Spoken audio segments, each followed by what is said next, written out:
Handelinge 25 vers 23 sê, die volgende dag het Agrippa gekom en Bernice ook, met groot vertoon. Hulle het die saal binnengekom in geselskap van die generaals en die vooraanstaande inwoners van die stad. Op Festus se bevel is Paulus ingebring.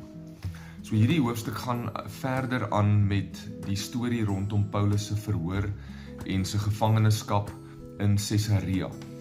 Paulus word voor koning Agrippa gebring, voor sy gevolg, ook voor Festus, die gouverneur van Rome, wat daar so aan bewind was, en hy word as te ware tentoongestel voor hierdie mense. En op die oog af lyk dit vir ons sleg, dit lyk vir ons negatief.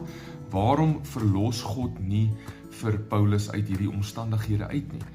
Hy is al 2 jaar in die tronk. God het hom en Silas al 'n vorige keer daar in Filippi, het hy hulle mos bonatuurlik uit die tronk uit verlos. Hy het al dit met Petrus gedoen, God het dit met Petrus en Johannes gedoen, maar waarom nie in hierdie situasie nie? Maar hierdie is die vervulling van wat Jesus gesê het daar so in Matteus 24 onder andere, wat sal gebeur met sy volgelinge van tyd tot tyd.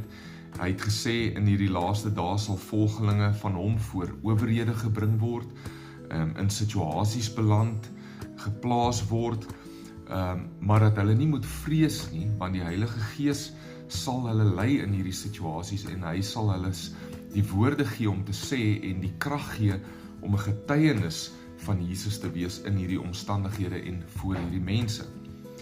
Daar gebeur baie maal in ons lewens goed wat ons nie verstaan nie en hoekom God dit nie wegvat nie en hoekom God dit nie verander nie. Hoekom maak God my nie hierdie keer gesond nie? Hoekom kom God nie vir my deur in hierdie omstandighede nie? Maar mag dit dalk wees dat God jou opstel voor mense wat na jou kyk in hierdie situasie en dat hy jou wil gebruik om van hom te getuig in hierdie situasie. Dalk met jou woorde, maar dalk ook net hoe jy optree en hoe jy op God vertrou en jou blydskap in hierdie situasie. So gryp daardie geleenthede eerder aan terwyl jy die aandag het en laat dit tel vir God se koninkryk. Wanneer jy voor mense is, wanneer jy in 'n situasie is, kom ons maak seker dat hoe ons leef en wat ons sê 'n getuienis vir Jesus is en tot uitbreiding van sy koninkryk sal lei. Kom ons bid saam.